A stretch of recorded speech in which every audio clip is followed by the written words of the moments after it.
más poderoso del país para matar al ejército. Pero nuestra subida no interfería, por eso seguimos ocupando. Cualquiera que sea que matara a esos países se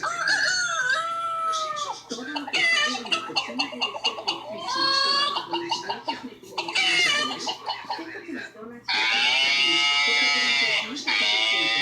¿Qué hay de otras cosas que hacer?